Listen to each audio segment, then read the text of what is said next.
College is often viewed as a mere institution, a labyrinth of classrooms, textbooks, and endless exams, where our future is shaped. Yet, when we step foot on campus, we realize that we are not alone on this journey. University transcends academia, transforming into a vibrant community where individuals unite. To learn from one another, to grow and to forge unforgettable bonds.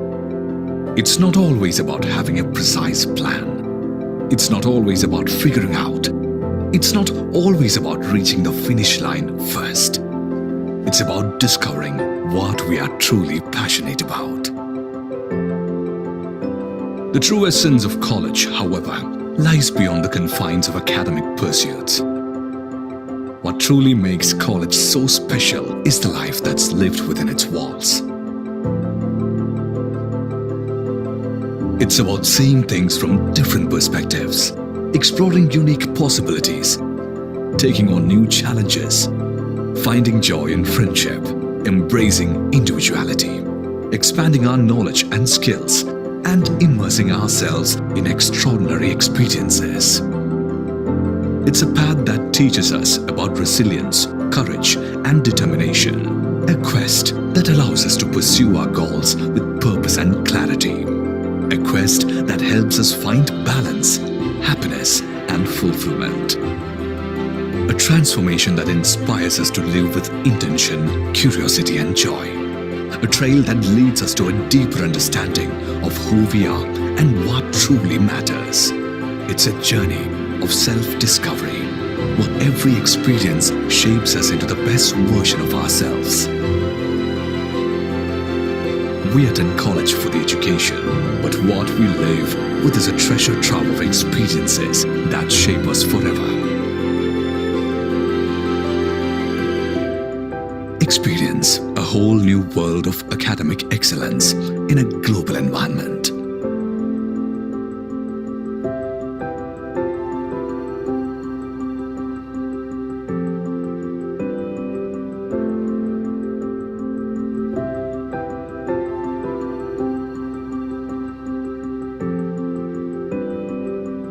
Dayanand Sagar University, inspiring future trailblazers today.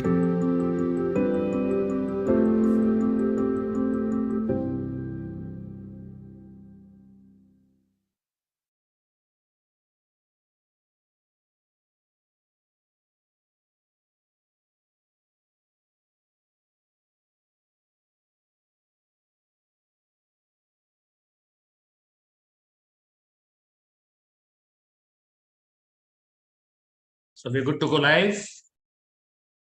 Good morning to all of you. Very good morning. A very warm welcome to all the principals and teachers and the respected speakers and my colleagues from Dayanand Sagar University for this much awaited virtual webinar on stress management.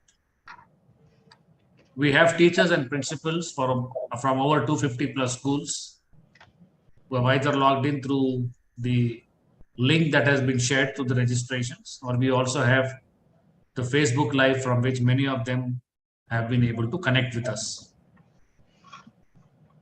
My sincere thanks to all the principals and teachers for taking out time and being available with all of us today on this much talked about topic, the stress management.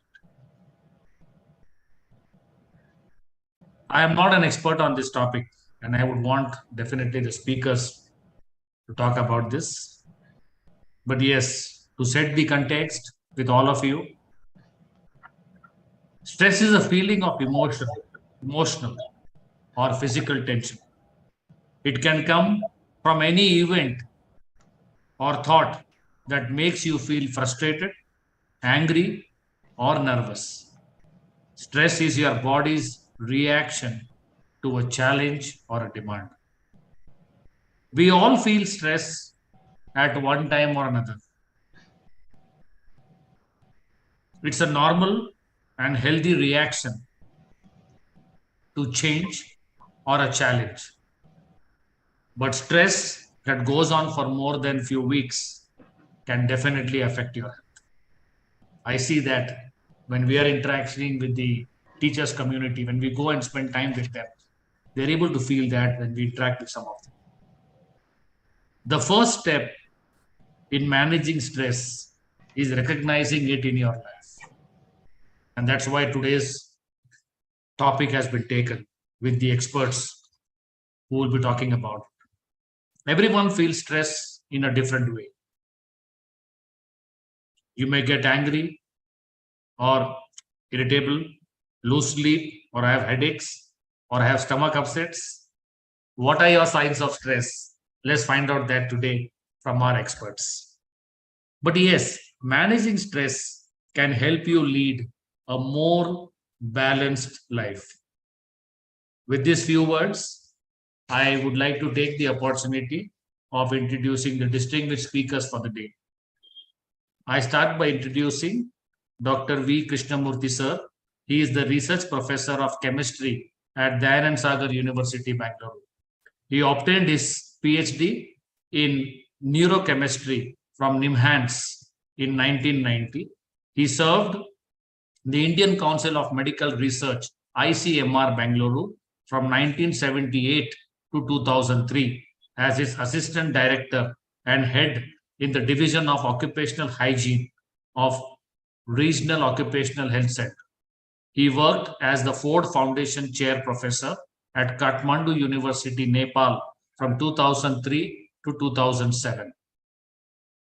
Between 2007 and till 2020, he worked at PES University, which is formerly PES Institute of Technology, Bangalore, as a professor of chemistry, also the Dean Evaluation, Dean Academic Affairs, Director of Center for Medical and Environmental Biotechnology, and also as the Registrar. He is currently working as the Research Professor of Chemistry at Dayanand Sagar University, Bangalore. Sir, a warm welcome to you. Thank you. Thank you. I also take this opportunity to introduce our distinguished speaker from Kolkata, Ms. Poonam Agarwal. She has 30 plus years of experience both in the corporate as well as with education institutions at various levels, from primary to management, leisure to sports. The companies with background from leisure and sports, airlines, corporate institutes, also dealt with Army, Navy, and the CID.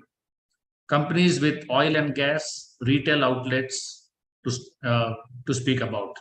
A postgraduate degree in stress counseling from Devon, UK, MBA from USA in HR, a double graduate in basic counseling from Devon University, UK, and political science honors from St. Xavier's College, India.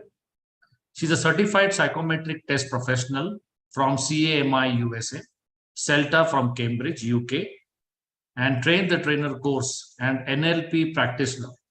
She's also awarded as the most fabulous training and development leader. She's also the Woman of Excellence awarded by the Indian and International Achievers Forum and the Best Woman Performer in Learning and Development Award at the International Inspiration Woman Award, IIWA 2020. A very warm welcome to you, Poonam. Happy to be here. Thank you. So here we are. We are going to today talk about this. We have been sharing a lot of questionnaires with all of you over a period of time through our SDIP team. And some of the topics that came forward, of course, last time we saw one of the topics which we had on depression. We had a topic on mental health. We had a topic in terms of using the how can I be a better teacher. But then this particular topic, especially on stress management, has been something that regularly every year we spend good amount of time with. And when we go back to various of our partner schools, we do see that there has been a lot of help. There's been a lot of benefit that has come in from in these kind of sessions. Let me also tell you, to all the partner schools who have logged in, while we are looking at these sessions to be done virtually, if any of the schools would like to have some specific sessions on stress management, We will definitely share the connects of Ms. Poonam Agarwal with you, and you are most welcome, and you have the freedom to get in touch with her and look at if some exclusive sessions could be made available for you people today. So this is how the speakers' topics are there for the day and the sequence for the day. I would now like to take the opportunity of inviting Dr. V. Krishnamurthy to set the context and to share his views. Over to you, sir. Thank you very much, sir. Thank you very much. And most welcome to all the teachers in so many number. You have so enthusiastically have participated, are expecting some kind of useful kind of discussion about an important, contextually important topic known as stress management. In fact, I am thinking today's topic is manage stress before it manages you. I think the second management should be damaging. For example, manage your stress before it damages you. That could have been very, very apt. And you will obviously find at the end of the program how this stress damages you so that you can manage it. The first and the foremost, I would be very, very generally, my account will be very generic in nature. However, I will also be a little specific at some points. I would take not more than 10 to 15 minutes to just, keep the things going or keep the context being live, setting a tone to the beautiful and also very informative experiential talk that you are going to listen from Dr. Poonam Agarwal. Now, WHO, World Health Organization, defines health, for very long years, the definition was very, very limited. What was the definition? Health is a condition where you have soundness or wellness physically, socially, mentally.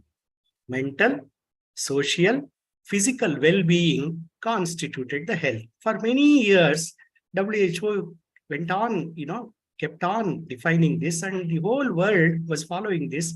And to a large extent, our technology and our medicine also were in collaboration with this, and they summarized the health definition as being well, being sound physically, socially, and mentally. Here, it is not difficult to understand social and physical well-being. Physical is body, social is society.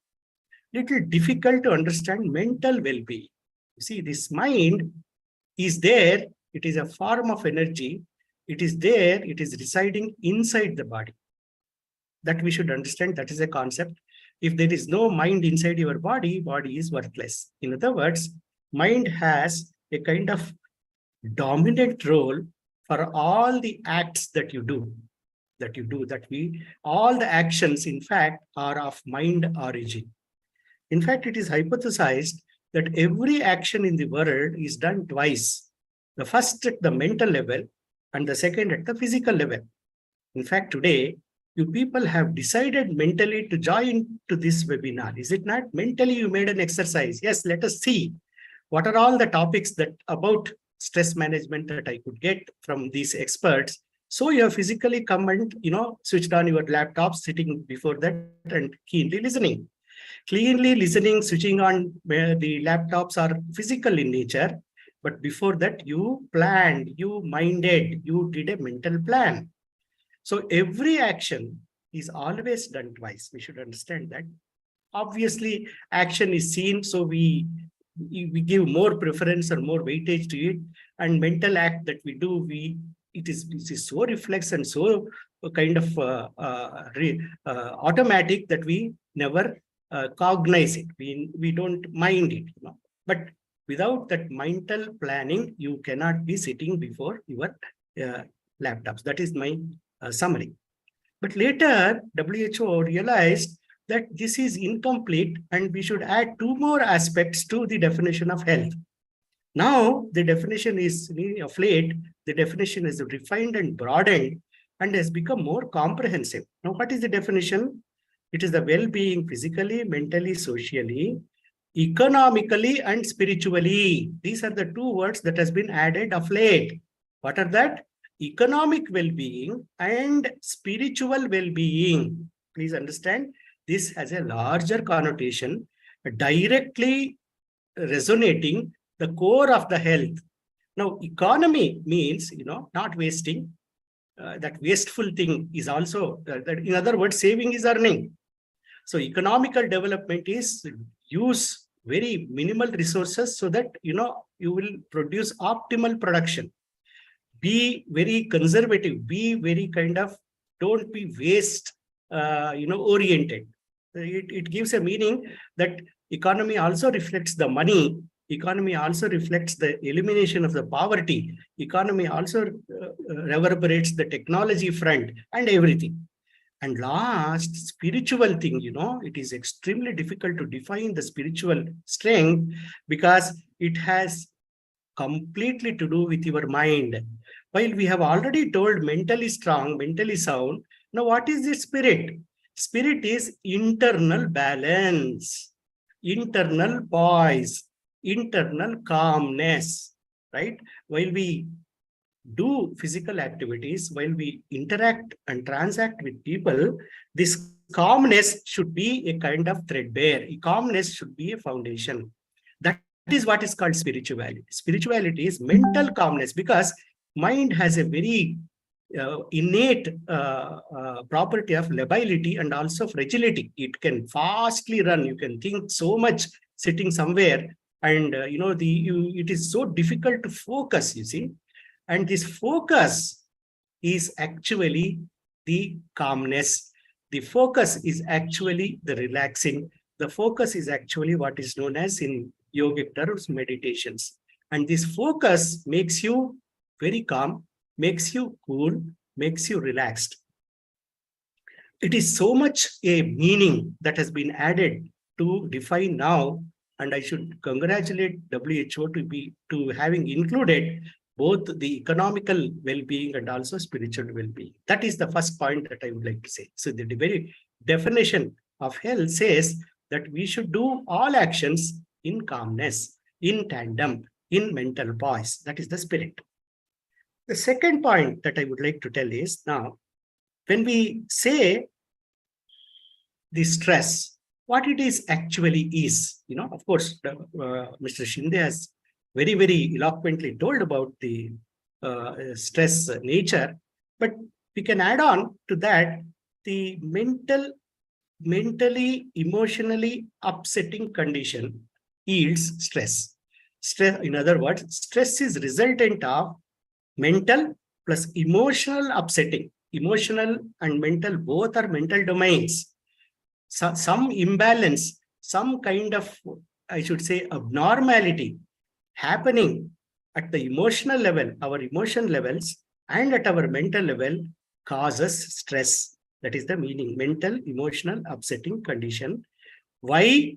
In response to adverse external conditions. See, we have, by virtue of our academics, by virtue of our meeting targets, by virtue of meeting people, by virtue of listening to elders, and by virtue of listening to all the people who talk, understanding all the things that are being deciphered, it creates a kind of what is called adverse, but it is external. There are internal disturbances are also possible in disease conditions. Many internal disturbances happen, and we will have to cope up with it. Unless we do correction at the coping level, it is difficult to get rid of the disease. And external influences are very, very common. Parents talking to you, teachers talking to you, the media talking to you, the textbooks talking to you, the activities that you are going to do, the tasks that you are going to do, the preparation that all the teachers have to do for a particular lecture to be delivered, the administrative, extra administrative, all kind of work, is external influences, and they can also have their own individual bearings on your mind, and mind can be pressurized.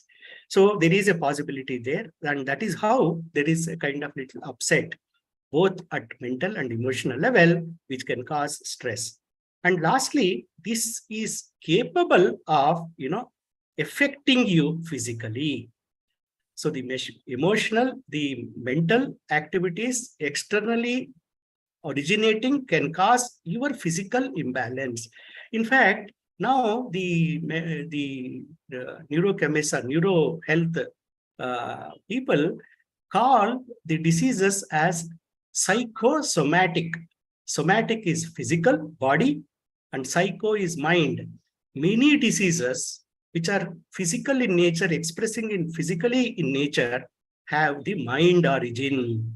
You see, many serious conditions, like for example, an asthmatic attack is so much totally mind origin, right? It's a physical condition. Physical derangement, of course, is there, but it is exacerbated by a trigger, by a that trigger itself is a cumulative pressure, which we generally call it as stress. So the psychosomatic diseases are becoming more, and in fact, the percentage of psychosomatic diseases are going on increasing, and correction to mind becomes so essential, so that automatically the body gets the percolation and body gets rectified. So there is a thick connection between the psycho and also soul. Now, the third point I would like to stress is how, as a teacher community, we get resultant stress. What is that, we as teachers encounter in our day-to-day life? Please understand, a teacher is expected not necessarily to be very prompt, very sincere, model in nature, because whether the teacher wants it or not, students try to emulate. Students take teacher as models. That is a occupational hazard, I should say, because knowingly or unknowingly, teacher has got to be dressing up well, teacher has got to be speaking right, teacher has got to be compassionate, teacher has got to be acting and also living right. He should demonstrate the what should I say? Everything right personified, everything correct personified. Because that is what our young minds always continually see, experience, and also engage with, because students engage with teachers. So teachers, these things, these requirements, that being correct, being truthful, being sympathetic, being empathetic, being scholastic, being academic, being very helpful to students, definitely exerts a kind of pressure on the teacher persona, right? That is how it is possible that not necessarily always teacher does academic things. He is also doing he has to wear many hats, administrative hats, conduct the class, see that students are not erring, see the students are behaving, see the students are disciplined well, and also do some kind of extracurricular activities, take the student outside, be accountable, be responsible. My God, it is so much of extra curricular activities that a teacher has or is expected and is doing, and all this will have a kind of cumulative stress on him, and that is the reason why he will have to manage this mind exertion, so that he will be physically sound and also continually be enthusiastic and doing his job or her job well. So it is by virtue of the very nature of the teaching actions, teaching duties and responsibilities, it is stressful. If you continue this kind of, see, the fourth point that I would like to tell is, some stress is necessary for life. You see, it is essential for life. So, for example, getting up at 6 o'clock in the morning, although stressful, finally finds itself it is a good habit, So there is a stress which is on the surface a stress, but actually does good. Such stress which does good to you ends up in good result, ends up in benefits, ends up in, what should I say, all conducive things, is called eustress, EU stress. EU means true, necessary, essential stress. Else we don't do work at all, we don't get up at all, we will be lazy, right? So if we have to do something, some essential stress is needed, some examination fear is needed to perform well, right? But this stress, if it is continued, even when there is no exam, you feel there is an exam, that is very bad. That is very bad. That feeling of stressful, feeling of pressure makes you, chronically be mentally worried, mentally anxious, and that leads to kind of diseases. It precipitates, results in diseases. So there is a prudence, there is a judgment now. You should understand how much of stress I should take so that I will be good. I will perform good. I will, excel in my activities, but I will not get completely, subjected to that kind of bad effects of stress. That is the prudence. That is the judgment that we need to harness and develop in us so that we can continually be excellent and at the same time be very calm, very calm. That is the summary of the point that I would like to stress on all the people, not necessarily teachers, but also students. Now, from the point of students, what are the stress factors? From the point of students, they are generally scared. They are scared because of variety of reasons. Parents will pressurize them that you should score well, read well, and don't waste time, continually telling the student to, read, and be active, be scoring marks, that sets in a kind of, unnecessary stress. And teachers, if you want to recognize the student fraction who are really stressful, you will have to look out certain signs and symptoms. And what are those signs and symptoms? People who are scared, people who cry often, people who, are restless in nature, people who complain of not getting sleep, people who, go into the room, lock up themselves and want to be alone, people who, who shout, who tend to shout, speak in a big, loud tone, people who show the dominance, people who, I sometimes smoke, sometimes indulge in some bad habits. These are the people who are vulnerable. These are the people who are already had the stress is, as resided in them and is trying to precipitate some kind of changes in their habits. So it is extremely important for the teachers to be observant whether these students have such kind of, so that is again a kind of what is called teacher's duty and teacher's accountability. And apart from that, teachers are also, expected to do meetings, expected to go out. Many schools, especially government teachers, are made to go to house, do the census duty, election duty. All these things cumulatively have stress. So it is a profession which is definitely stressful, and there is a need of recognition, evaluation, and control of the stress, for the stress should not damage their health. So that is the story of this one. Now, how to manage stress? This is the last leg. I will take about 5-6 minutes to tell how, when we are, taken up a profession and a teaching profession for that matter, in our case, how to manage the stress. The first and the foremost thing is you need to identify sources which can best be done by yourself. What are those stress factors which are upsetting you emotionally and also upsetting you kind of what is called mentally, are the factors that you should recognize and have a check on them. Identify the sources, think of coping, start ameliorating, start putting some kind of antidoting principles, buffering principles for those flaming needs and flaming demands.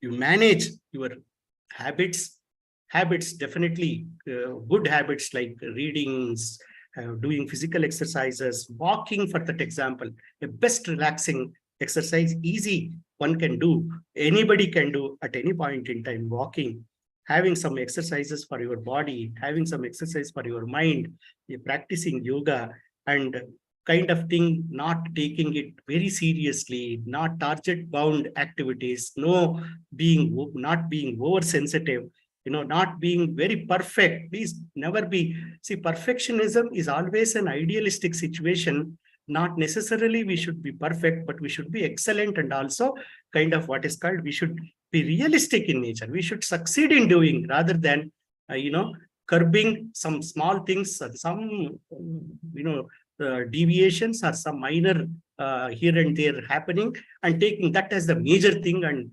forgetting our success and forgetting our accomplishment and brooding over that minor bad thing or small erring thing that we have done. So it is that correction that is needed, that coping up that is needed for you to manage the stress. Express your feelings to others. Express, tell what is happening, what is toying, what you are thinking, what is that burden, so that the audacity, the exert, the total pressure really naturally comes down. Learn to say no, but be assertive. You see, so many things at a point in time, the boss tells you, but you should tell that what is that is possible for you and do it very promptly, sincerely, so that, you know, you will not outrightly antagonize that you can't do, but you will do your sincere might and you will be happy. See, assertive quality is nothing but saying no without hurting others. It is possible. This is where we should develop that kind of language, that kind of dialogues, that not hurting the person who has assigned the task, but at the same time telling that what you can do is only this much, your limitations is only this much, your capacity is only this much, but you will try the best over your capacity. So that assertiveness is a very important quality that teachers to develop, saying no without hurting others, expression of your feelings copiously, many times compromising situations, many times managing the time better in a useful manner, many times tailoring your to-do list. You know, your needs can be reduced, your to-do list can be reduced to only essentials, so that, you know, that extra pressure is not mounting on you and exerting on you and coming on your nerves. Asking for help, obviously, see, not just that you should do, you should establish, not putting you in the front, taking help from others. Similarly, giving help to others also de-stresses you. Serving society de-stresses you. Serving the people who really need help de-stresses you, because it gives a kind of mental joy, mental satisfaction that you have helped others. You know, that's a great kind of joy and a great kind of relaxation. And never worry about small issues, trivial and fringe elements bothering you much. You know, in other words, don't be very sensitive. Don't be very sensitive, and don't play, you know, teacher at home. You know, you don't carry the work pressure at home, because people at home also deserve attention. They also deserve your help. They also deserve that recognition. So if you want to spend time with them, you need to forget the pressure of your work and then treat them and help them to, you know, be sound in health and also activities. Take time for yourself. See, time is an entity that you can yourself make. Nobody can else. In other words, time management is nothing but self-discipline. Making time is possible for yourself and to be alone and, you know, be reflective, be calm, and take the coping time and be completely rejuvenated, so that you are active for the next session or next day. Follow your interest. Your interest is important. You know, don't contradict yourself. Don't conflict yourself.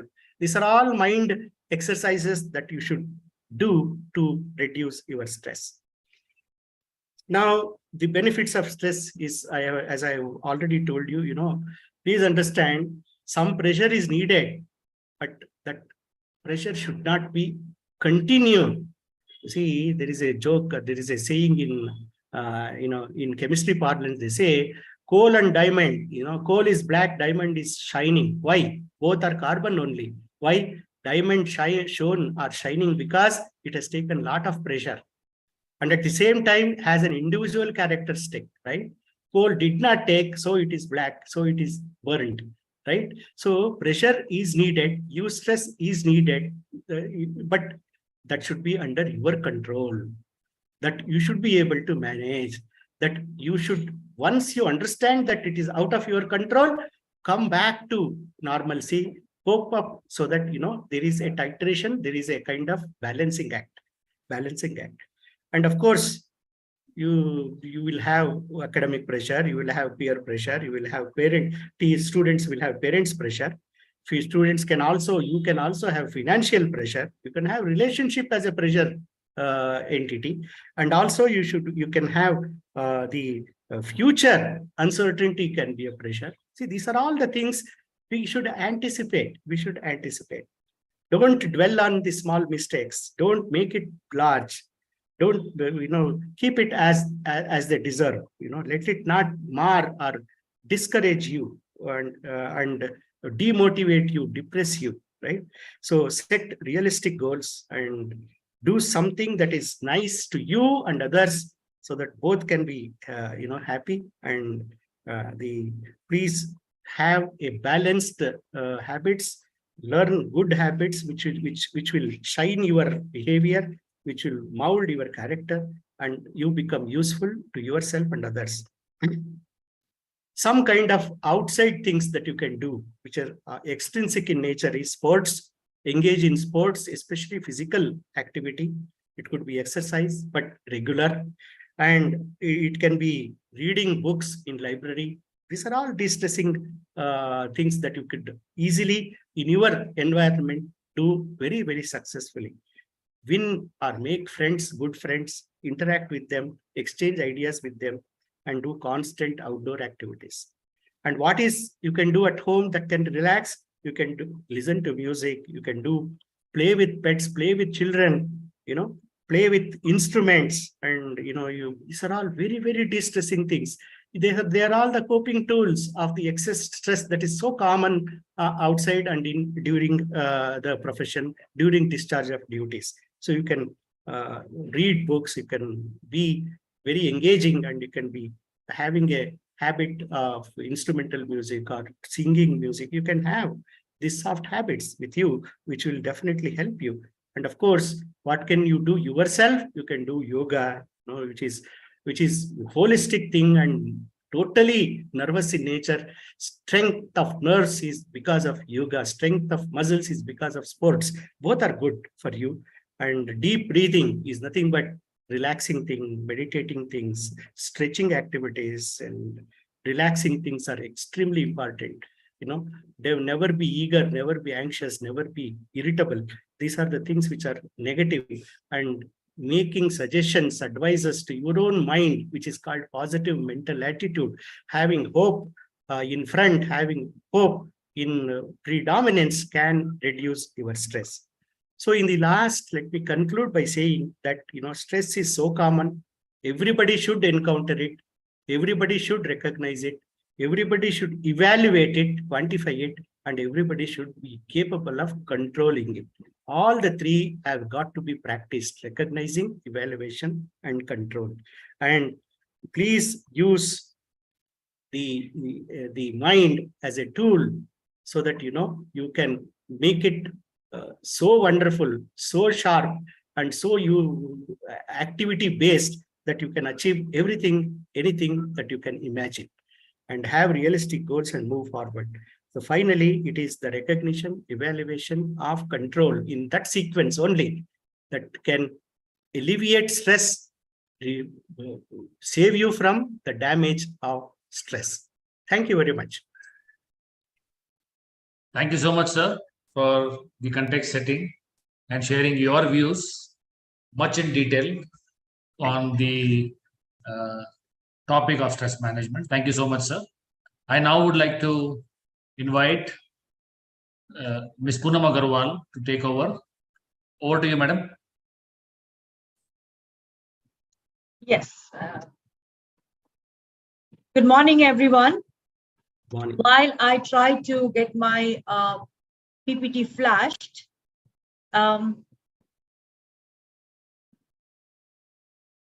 okay, I'll have to take this back again. Sorry.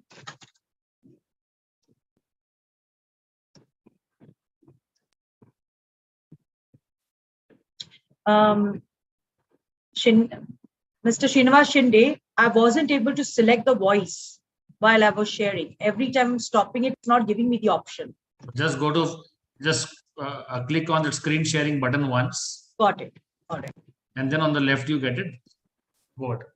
You can go to the presentation mode and. Perfect. Done. Thank you, ma'am. All right. So all present participants, very, very Good morning, and I'm happy to be here, although I will not be able to see you. I love interactive sessions, so kindly unmute yourself. Please state your name. Just a small intervention, Poonam. Due to security reasons, we are unable to give the participants to speak. However, there is a Q&A box, and in the Q&A box, they will be able to put in their questions. Great. So then I'll have support from Bhairavi or you to kind of tell me the answers, right? Absolutely. So fantastic. That's excellent. So y'all can feel free to write your responses when asked in the chat box, and it can be shared with me. So at It's least in the we have Q&A some box. Q&A box. Yes. All right. Thank you. Okay, taking this forward, since Professor Krishnamurthy has already shared with you what is stress, what are the different types of stress. So I would be taking it like a recap for you. Some of the topics you might find it repeated. We'll do it as a recap or a Q&A session. Yeah. Okay. So today's topic, which this workshop states, is stress management. And here specifically, we are looking at awareness about stress, managing energy that impacts on professional personal life if stress is not managed well. How do we manage stress? How do we counsel people facing stress? And then we'll end it with a quick 3 minutes meditation. Hope that's good with all. Objectives are pretty clear. In short, we would like you to live a life in a different manner. All right. We have been living life, a wonderful life, but for some, it's a roller coaster ride. Let's see if it can bring a little difference into your life, and I hope it reduces stress too. Beginning with awareness about, it has been already covered. This is a dictionary definition, and in short, I would say basically what we feel when we think we've lost control of events is actually stress. We know a dictionary, internet, all the places gives you a lot of definition, but in simple, it is basically stress is whenever we've lost control, and it automatically sets in very simple words. There are 4 types of stress: eustress, distress, hypostress, hyperstress. Eustress is the good stress, which Professor Krishnamurthy has already highlighted. Distress is the bad stress. Now, this is where we need to be a little careful about. Hypostress is the low-level stress, whereas hyperstress is the high-level stress. These are what you will hear, medical doctors, or for that matter, counselors or psychiatrists talking about if you ever approach them. These are the terminologies that you will be using. Okay. Now, what causes stress? Can anyone tell me quickly, if you could pen that down? What causes stress according to you? And if the answers could be shared. If there are no answers, please tell me to go ahead. Ma'am, you can go ahead because there won't be answers just now. Maybe later on we can make it interactive. Okay, so in between the session, there won't be any answers, right? No, ma'am. Just now, this is not interactive. Okay. Webinar, yeah? So basically, stress is caused when we are in a fight mode or a flight mode, both. Either we are having an argument with someone, we are not happy about it, or we want to simply escape from it. That is when stress happens. Emotionally, if we get challenged, someone said something, something's happened, and that's when we get challenged. All right, somebody has given me answers. Burden, indiscipline. Yes, you're right. Illnesses can cause stress. We often don't understand that, but illnesses can cause stress. Environment, people who move from one area to another. I recently had a session with UCO Bank leaders, and some of them very openly stated, ma'am, coming from where I was and in Kolkata, the climatic change, the weather change is causing a lot of stress. It does cause stress. Or people who migrate, or people who move from one place to another because of job, whether it's school, whether it is government offices, whether it is corporates, everywhere is the same. Now, when I talk about movement, this is about adaptability I'm talking. Environment is not just physical place, it is also people we are surrounded with. All right. Students find it difficult to cope initially. They have that fear in them when they're entering first time, stepping inside college, or for that matter, schools. It is very, very difficult. Tipping off point can be at work or at home, and this could cause immense stress to people. My slide has, okay. We will move on to managing energy power now. And we're going to try and understand how this impacts us. I'm going to take a very quick look at this. So basically, energy power involves 4 levels: spiritual, physical, mental, emotional. 4 levels are there. Now let's take a look. Spiritual gives us fulfillment. Physical gives us health benefits. Emotional gives us realization. And mental gives us achievement. These are the 4 levels. All right. Now let's take a look. All this together work towards creating that willpower. Remember, some people even lose their confidence. And that is when we try to delve into which area is lacking, which has created the low level of confidence also due to stress. 70% it was found that the energy is used due to our mental work, whether it is educational institutes, corporates, any place, even if a sweeper is coming, trust me, you might think, what mental work are they doing? But they are also, 70% is used for mental. Now imagine spiritual, physical, emotional, 30% is divided. What can happen to this? This circle, what can happen? Let's take a look. This is exactly what happens. So you've lost complete energy, you're low on confidence, you don't have energy to perform. And then it creates absolute damage situation. And that is why we say you are absolutely drained out. Health issues come in, you are mentally not fit to get up, you don't feel like going to work, you have a number of problems which come in, okay? This means that energy is leaking. Whenever you're in such a state of mind, energy is leaking. Okay, this happened when you are not in control of your life. Please remember that. This can only happen if you're not in control of your life. How stress affects us? We have to understand stress affects our attitude, the way we respond, the way we talk, the way we address people, the way we are even interacting. We don't even want to talk sometimes, right? Even this, say for example, A was very nice to you. In fact, that person is being overly happy with you and is going out of his or her way to support you, and yet out of stress, you start behaving weirdly. Stress alone does not cause illness. Please understand that. Stress alone never causes illness. If you remember what we understood with energy level, you know that what are the points which can even add on. Stress is neutral until it lands on us. Okay, why I'm saying this, we will understand very quickly. What we choose to do about it determines how it will affect us. Always remember that. Stress has come in, but how we choose to react to it is what will decide how it will affect us, whether it be a eustress or a distress. What are the stress implications? Too much stress can result in serious issues, physiological, physical problems, psychological problem, interpersonal, behavioral problems can occur due to that. Performance problems or cognitive problems can come up. Now, whenever teachers and principals are here, so you can correlate, in classroom situations or among your colleagues, when you see any kind of a situation like this, you can correlate that it could be because of stress.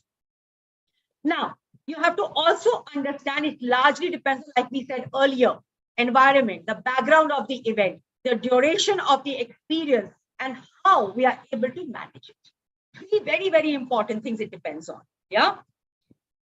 Psychological symptoms, we'll quickly race through this area. You will feel irritable. You will feel agitated, hostile, upset, constantly rude, excessive suspicion. You will doubt, anxiety, irrational, feeling of depression will start setting in, frustration, emotionally, you'll be volatile, disturbed sleep patterns. You're not able to sleep. Even after whole day's work, you're not able to sleep.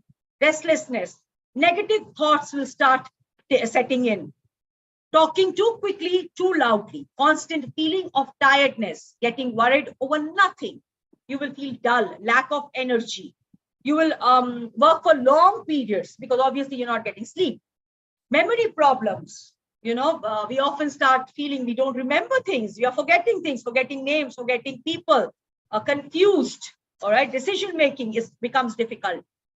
Physical symptoms: nausea, dizziness, vomiting, smoking and alcohol consumption obviously increases. Whether it is not gender based, it will increase both in male and female. You will see. You will find pains, shoulders, back, neck, chest, stomach, headaches, migraines, sweating excessively, excessive cholesterol levels, hand tremors, panic attack. Now, these are levels when we are actually going into distress, damaging situations. All right, hyperactivity, impatience, rapid heartbeat, coronaries, all these areas, high blood pressure, nervous diarrhea. Often they say nowadays the trend is, oh, it's viral. Try to check whether it is stress or it is viral. You can have nervous diarrhea, rashes, shortness of breath, choking sensation, weakness on your knees, churning in the stomach, the pins and needles situation you'll feel, inadequate diet. Now, over here, there are two areas. Some people will start eating too much. Some will absolutely not feel like eating. So both are to be checked in. Weight loss and weight put on. Again, it is correlated with the kind of disease that you will have. Skin complaints, frequency in passing urine, psychosomatic illnesses, already spoken about by Professor Krishnamurthy, so I wouldn't go into details regarding that. Now, fear of open space, phobias are something that we find people coming up with most of the time. So what should I do? Ask questions to yourself. Number one, what is this feeling telling me? When you have stress, ask yourself, what is this feeling telling me? What choices have I made to get here?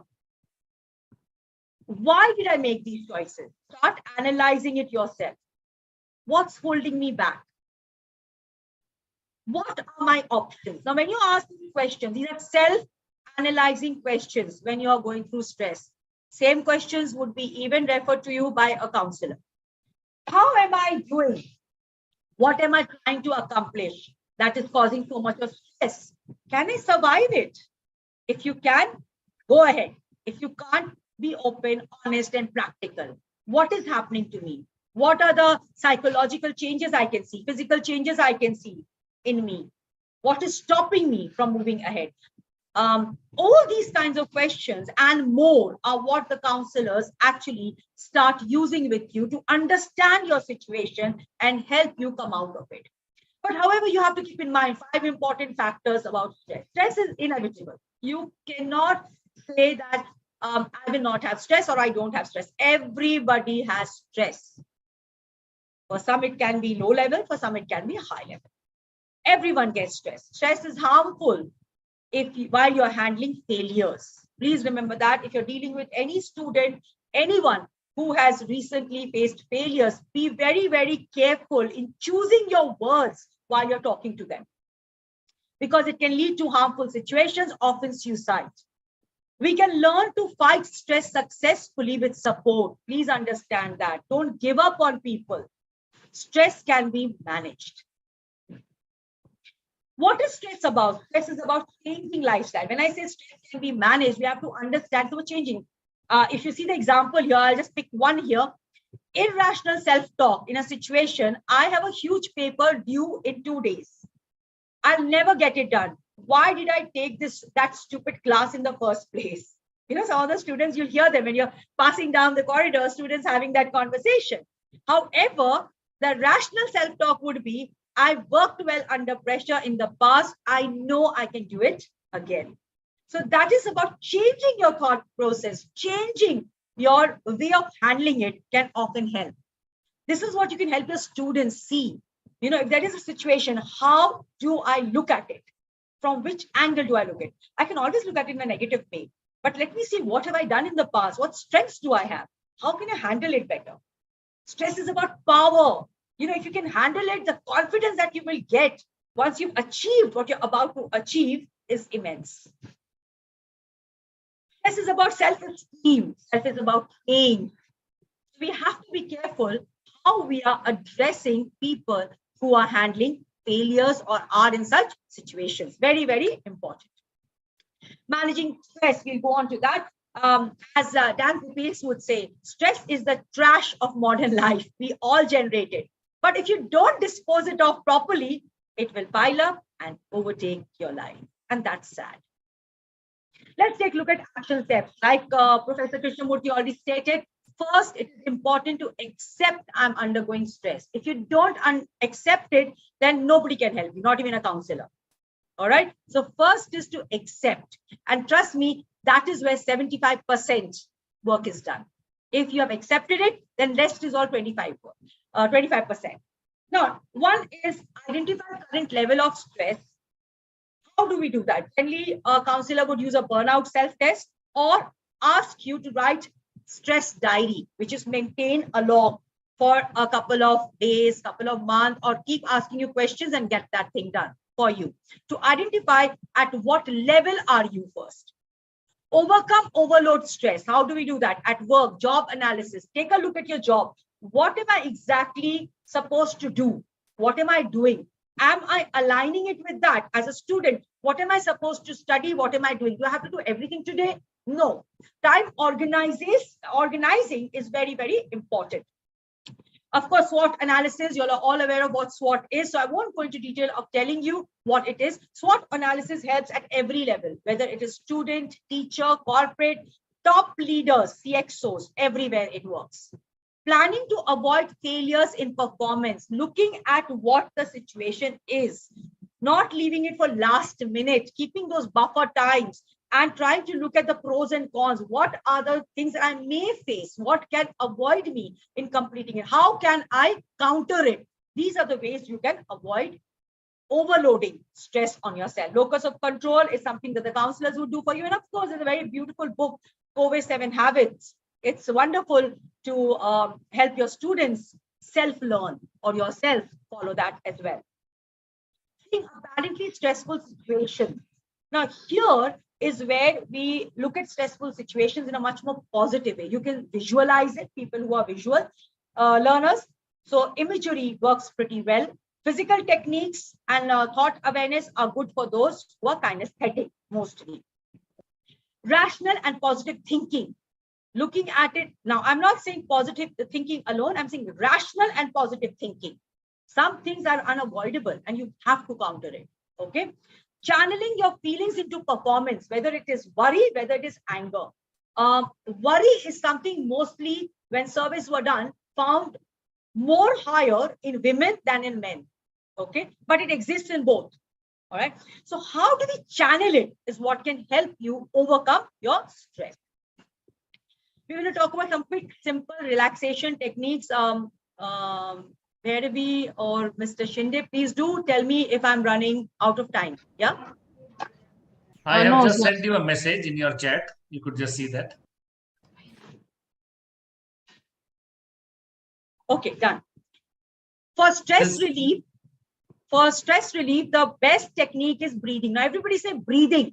Breathing can be done in any of the 4 ways. Not necessarily you have to do it in one specific manner. All right. One is belly breathing. Slowly fill and empty your belly with breath. Some of y'all who are already into yoga, who are already practicing, you will already know. Otherwise, you YouTube it also, you will get the process how it is done. Very simple, trust me. And it hardly takes few seconds to do it. Breath count. Count your breath slowly and evenly.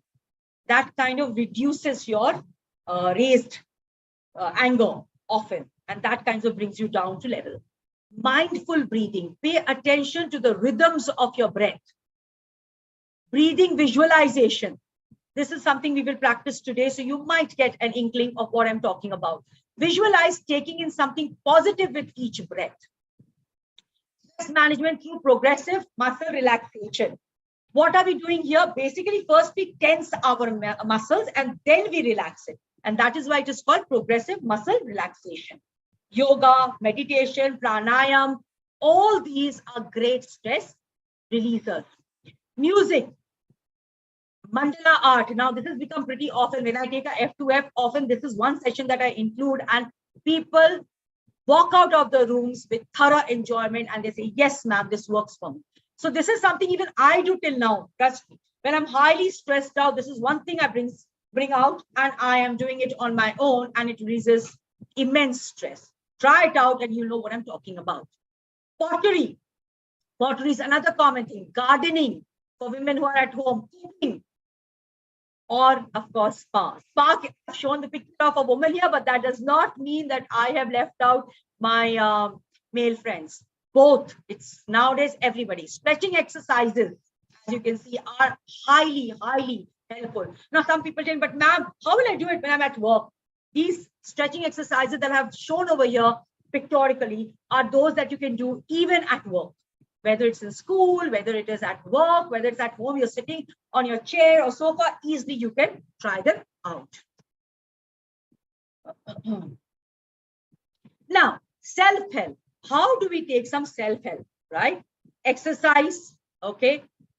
Eat healthy, guys. Important. Now, when I say eat healthy, please do not misunderstand this to your dieting concept. Many people have gone into severe stress situations due to bad diets. I'm not going to name them. And one inclusive was my own niece, and she had to be hospitalized as well. So please learn. Dieting is good, but you have to take in healthy food. Every diet, if taken in a proper manner, is great. It will help you even reduce weight as well as remain stress-free. Try it out. Sleep is important. It is the need. You cannot skip. Nowadays, 24/7 hours work has become a trend. I understand that. But understand that sleep is important for you. If you don't rest your body, you are not mentally relaxed to take up any challenge. You will be irritable. Socialize with people, not necessarily from your work people. Don't keep talking work when you socialize. Try to talk about other things. You know, it's fun. Engage in recreation. Please go out. I often tell people travel is a stress booster for me. I recommend everyone. Now, you don't have to go for long trips. A short trip is also great, where you don't talk work, you don't interact with people who are at work. You're completely with yourself or your family. And that is where you have a lot of globetrotters doing it alone. Simplify your needs. Azim Prem Chand is a great example, who is at that level that he is, and still he uses a simple phone and not a smartphone, and doesn't need cars lined up near his house. Uses just once, and if you see, that's a very simple, ordinary car. It is not something that is a very big, great luxury one. No show off. Simplify your needs. Whenever you buy something, understand, do I really need it? If you don't buy it. Automatically, you will find that things are falling in place. Simplify your obligations. Learn to say no. What you can do, say yes. What you can't do, say no. You have to start opening your mouth. Ask yourself, what is the worst that can happen if I don't do this?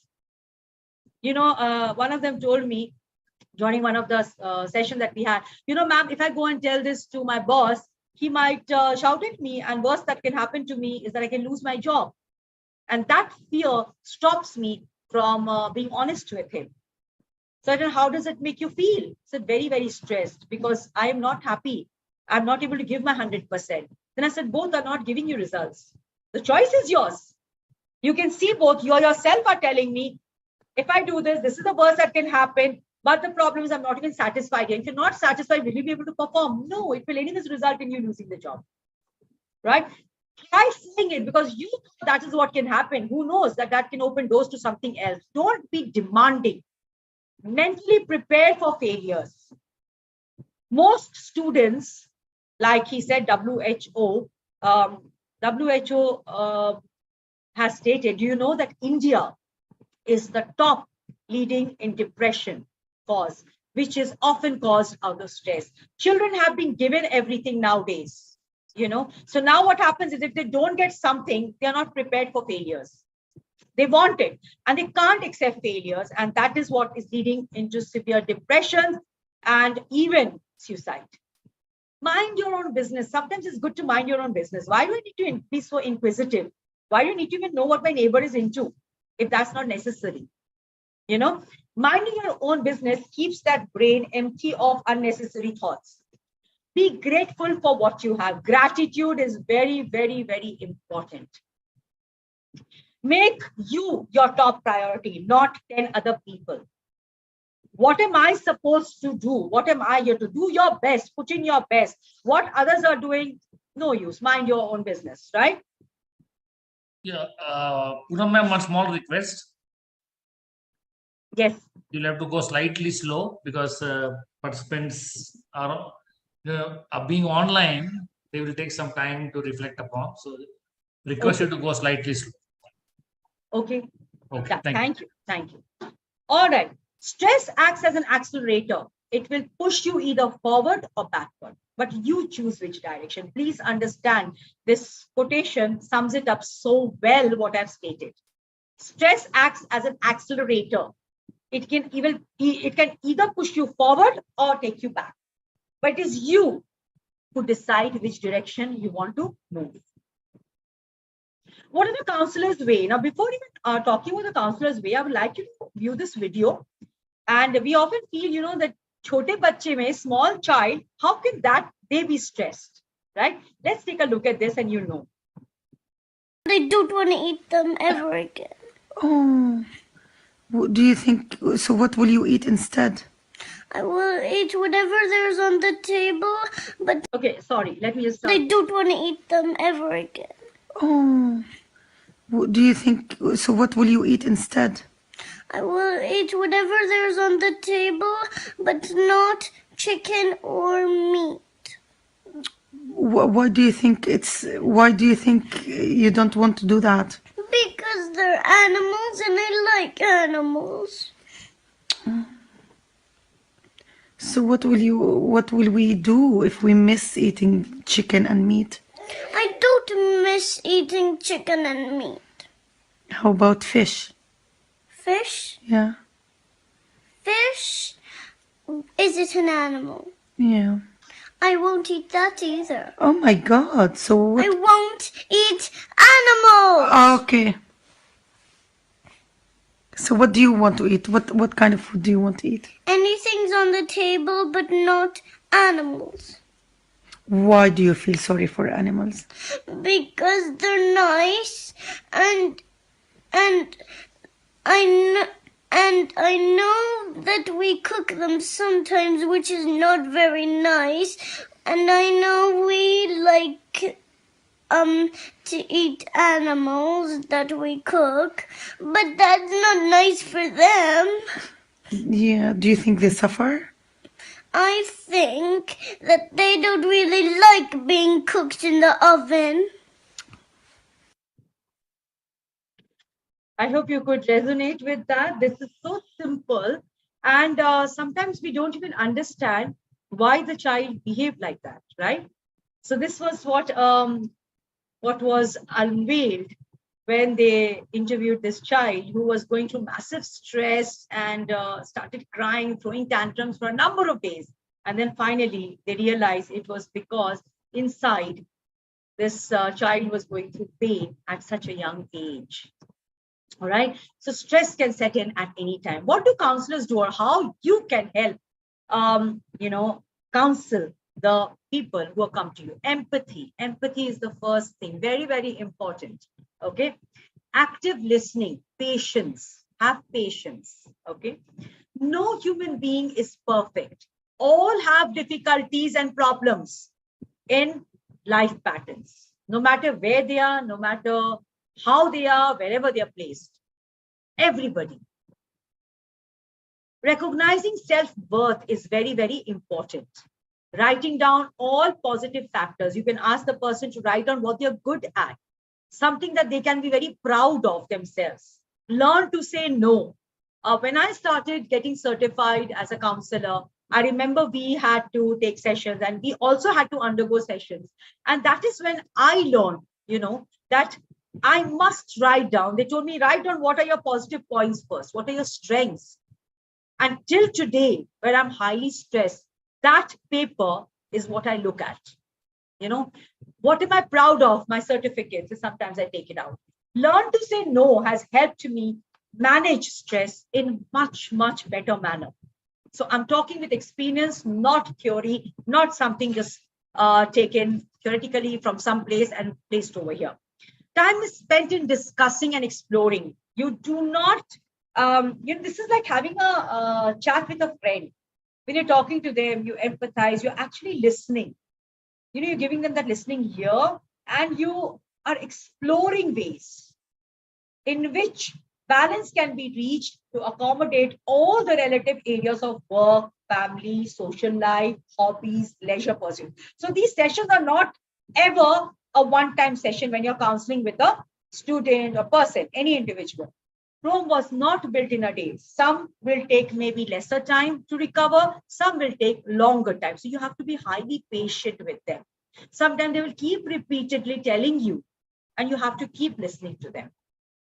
You have to try to show them where they are good at, what they are good at, so that they don't lose out on hope. All right. Maintain a diary. You can ask your person to maintain a diary so that when you're asking your question, they can refer to it. Ask them to begin with exercises, some kind of sport, do meditations if they like. You can't force, exercises and meditation. You have to find out what kind of exercise they like. And then say, oh, wow, let's try that out for a week and see how that helps you. You love meditation? Okay. If you have certain links, you can share that with them. Or you can ask them to Google and come back to you, and then you can help them. Or if you know how to conduct meditations, wonderful, do it for them. All right. It might give them great experience. Now, if the client has specific phobia, all right, then I would suggest that you approach a counselor. All right, because they will be able to give them a therapy. Look at the words I have switched. Counseling, therapy. Counseling, you as a teacher can also do. But if you find that it's moving to a higher level, then it's best to involve a counselor. What are the skills of efficient counselor? One is respect. You respect every individual. You hold them at a very, very high pedestal, esteem. Do not ever demean them, whether it's a child, whether it's someone who's younger to you, elder to you, same age. Don't ever demean individuals. Have faith in human potential to grow. If a person is talking to me and this mind, self-talk going on is, array, what the hell this person is saying? I know this person is not good at all. He knows he's not good. Why is he talking all this nonsense? He doesn't have the strength. Then you cannot counsel. Please stop. Don't do it. Instead of helping, you will damage. So don't even step in. Have faith in human potential to grow. Sincerity and authentic. If you can't handle it, please pass it to someone else. Don't take it up if you cannot handle it. Understanding the situation is very important. That is most important efficiency of a counselor. Non-judgmental approach towards the counselee. You cannot judge them at any level, at any time. The moment you start judging yourself, stop session there and then. Get back if you can, start again, otherwise refer to someone else. Decency skills, social etiquettes, warm manners. We also say even your grooming standards should be proper. Whenever you're conducting these sessions, be well prepared. A person can burst into tears. So be prepared with water, be prepared with tissues, be prepared with, a hot cup of warm tea. So you can, if you're doing it online, you can ask them, you can keep that close to you. If you're doing face-to-face, and always counselors have this around. You have to have excellent communication, including non-verbal and listening skills. These are the very, very important, because you will be reading their non-verbal and they will be also reading yours, because they are trying to create a trust factor with you. Objectivity, be very clear. What is your objectivity here? Maintaining confidentiality. Just like a doctor takes an oath, a counselor takes an oath. Even for example, when I was doing counseling sessions for this Management Institute, GRE, it was very clear. unless and until there was another counselor to take over, the reports were not shared. It was shredded. It cannot be shared, right? And it's a law, it's a rule. Empathetic, once again, very, very, and I've kept it last again. We started with that in the previous slide. We're ending with that. Empathy is the key to this whole thing. Yeah. 90-10 principle. I'll just show this to you and then let's talk about it.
All right.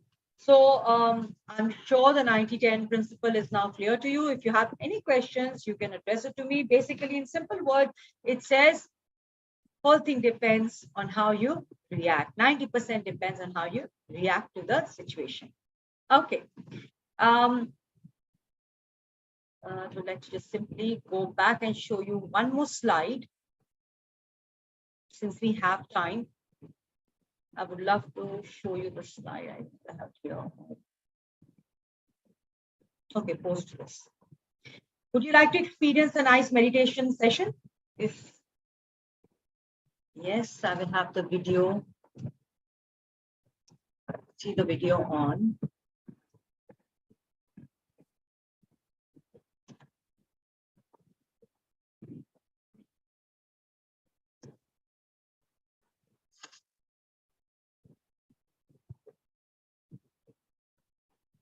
I'm trying to get the video on, but I'm not able to. I don't know how to do that. If one of you all who has the, okay. Can I see everyone? Possible to see everyone? You will not be able to see. The video option is not given. Okay.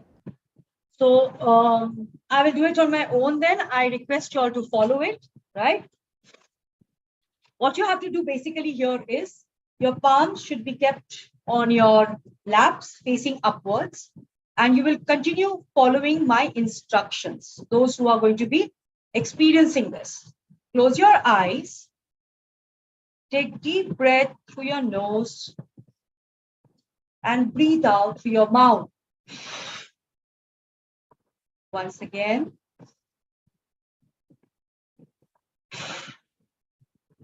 One more time. Now, start breathing in through your nose and breathing out through your nose slowly. Once again. As you breathe in the air, feel the cells, nerves of your head completely relaxed. Every cell, every corner is completely relaxed. Head, eyes, ears, cheeks, nose, mouth, neck, completely relaxed. Breathe in, breathe out. Breathe in the calmness. Breathe out whatever is disturbing you.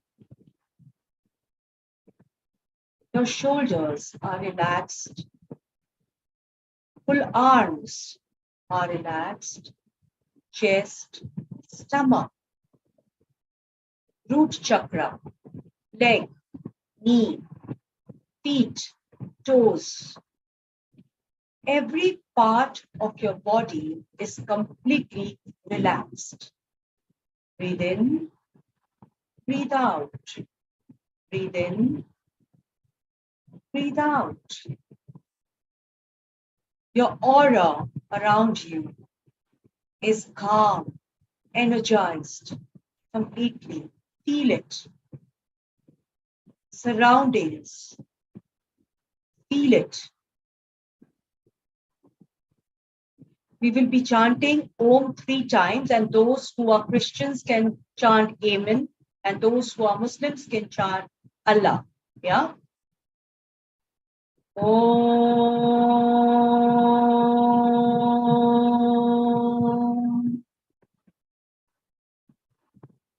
Om.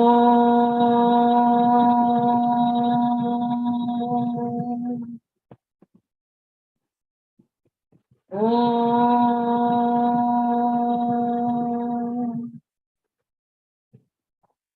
Remain in this calmness for a few seconds. Whenever you're ready, you can open your eyes. All right, this was a very simple experience. I would love to hear how you felt post it. And trust me, this you can do it anywhere.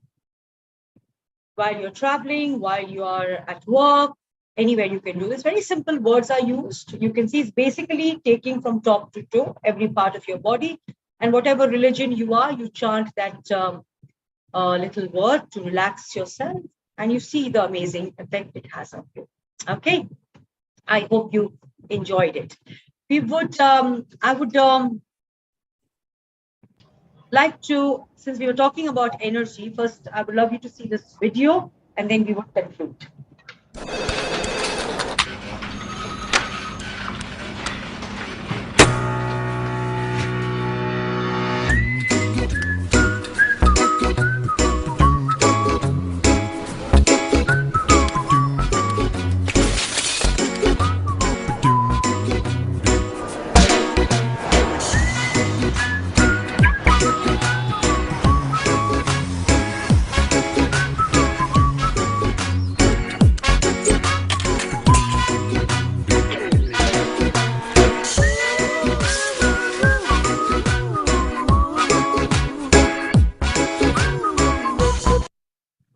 Okay, a very beautiful video that shows all phases, losing a job, people looking at you and you're trying to move out. And look at the child, how he keeps smiling to handle the situation.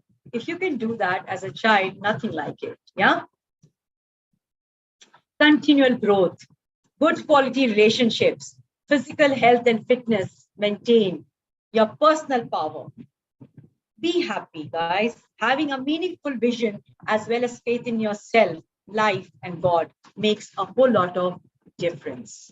And as the quote goes, the greatest weapon against stress is our ability to choose one thought over another.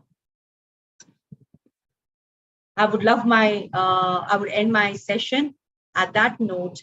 And if you have any questions, please feel free to ask me now. Over to you, Bhairavi, for the questions. Wonderful session, ma'am. Thank you. Okay, we have plenty questions. I would just select few, and with your permission, we can forward. Okay, the first question for today is, how does the diet and nutrition influence stress levels, and are there specific foods we should focus on? Of course, it affects what we eat. All right. There was a time my father would say, कि हम जो खाते हैं, for those who understand Hindi, हम जो खाते हैं वो बहुत ज्यादा हमारे व्यवहार पे, our behavior is impacted by what we eat, in simple words. Yeah. And that's why we do not even invite people over home for food. We only invite those who are close to us. Balanced diet is very, very important to avoid stress. Having food with people we love is important to avoid stress. So balanced meal is the foremost thing that you have to remember. Complex carbohydrates is what we have to look into. Foods like whole grains, fruits, vegetables provide steady release of energy and help regulate mood by promoting production of serotonin. For those who are chemistry or from biological background or medical background will understand this better. So this helps a lot. Protein-rich foods are again helpful. Now, when we say healthy fats, we're talking about omega-3 fatty acids, found for those who are non-vegetarian, fish, flax seeds, walnuts. Okay, so that's why they say carry some nuts in your pocket. At the end, I will also talk about the dessert. Vitamins and minerals. Foods rich in B vitamins, such as whole grains, leafy vegetables, are highly helpful. Antioxidants, rich foods, fruits and vegetables come in there. Now, here you need to limit your caffeine and sugar. This is very important. Yeah, keep yourself hydrated and eat in moderation. Very important. Mindful eating, herbal tea. These are some of the things that you can try out. My friend, philosopher guide, Mr. Hartnett used to tell me that stress spelled backwards is dessert. So good to have some sweet on your desk and you pop that in. It's a great energy booster. Read it out and you will know. I learned it with him. I hope these few tips help you. The second question for the day today, ma'am, is what's the connection between stress and mental health, and when should we seek professional help? Okay. Highly related, like we were talking about earlier. Now, stress can be eustress, it can be distress.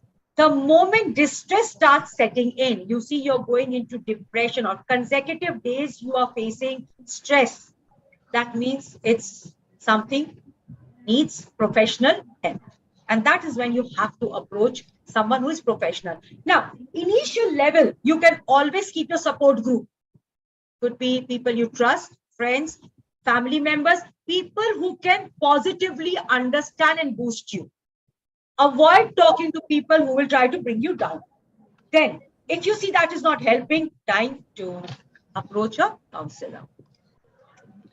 The third question today for today is, how can we set healthy boundaries in our personal as well as professional life to manage the stress?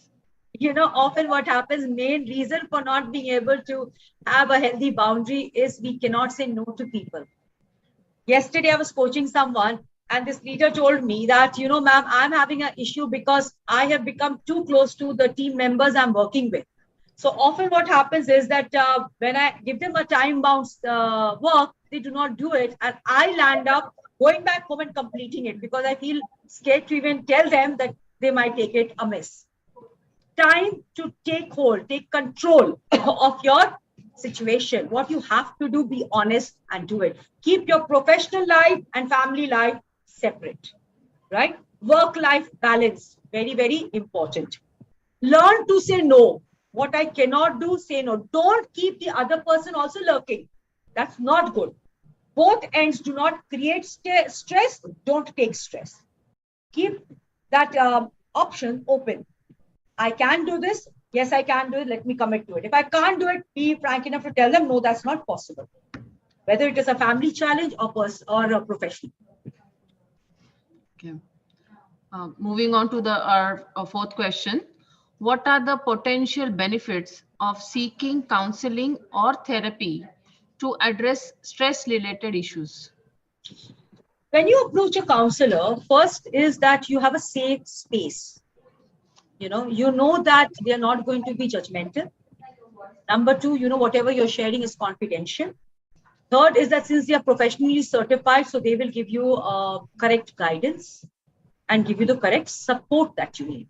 So that is why these are the ideal benefits. And finally, you will find that no matter what happens, even if you're rude to them, it's their work, it's their job, they will make sure you come out of it. They will do their follow-ups, they will keep tab of you, they will ensure that you're able to come out of it. So working with counseling sessions or counselors is of great benefit. Okay. Another question here today is, what are the how can I involve my support network, that is my family and friends, in helping me manage the stress? And at the same time, how can I keep cool? I mean, how can I keep my temper at the calmest level?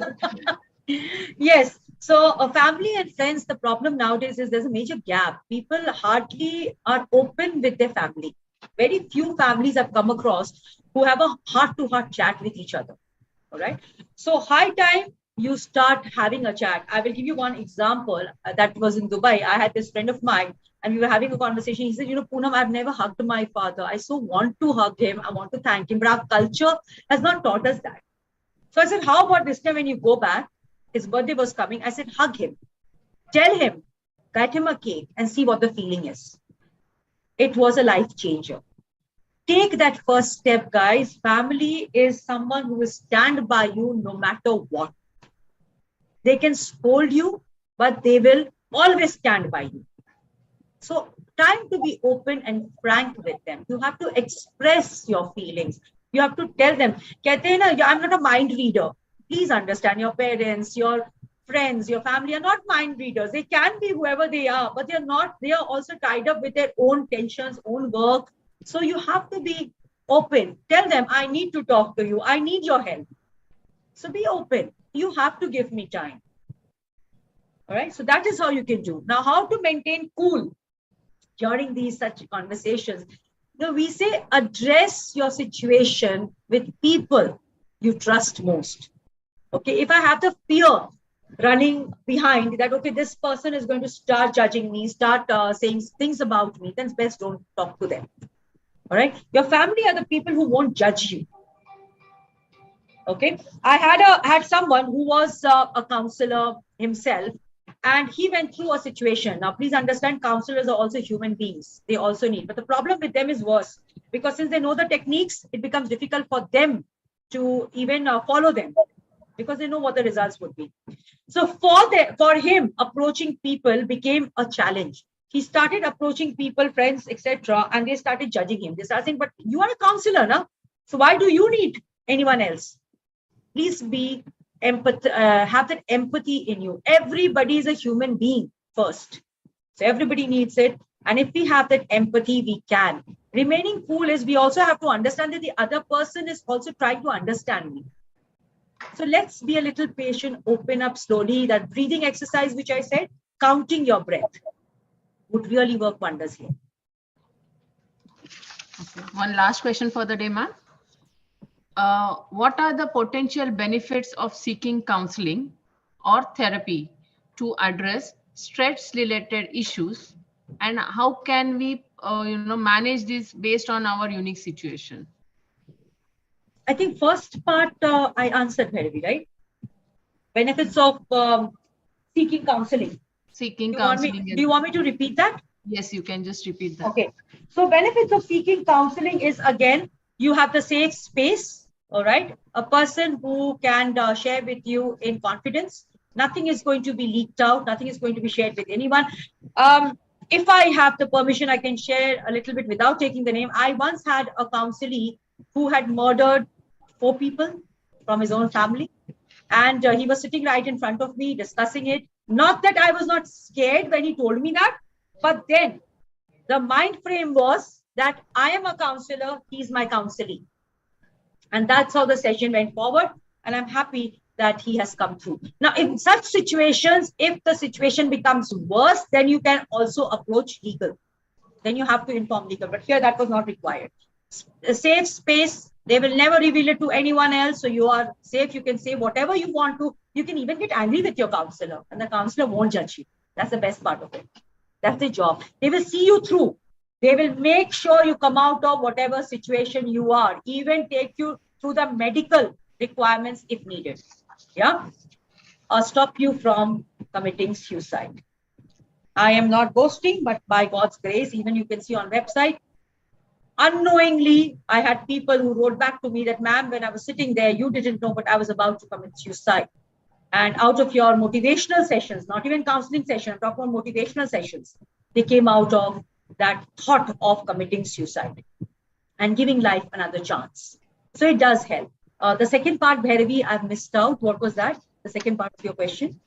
Okay. The second part of my question is, how can we develop a personalized stress management plan based on our unique situation? That is why we say approach a counselor, because counselors never believe one size fits all. In counseling, there is never a one size fits all. That's why it's a one-to-one. It's a one-to-one where they understand your situation and your session is unique. They will give you solution which is only for you. I see another good question here. It is asked by Veena. How to know whether a child is stressful from a teacher's perspective? Very simple. You will find a child irritated, restless, jumping around here and there, okay, and not quite interactive with other people.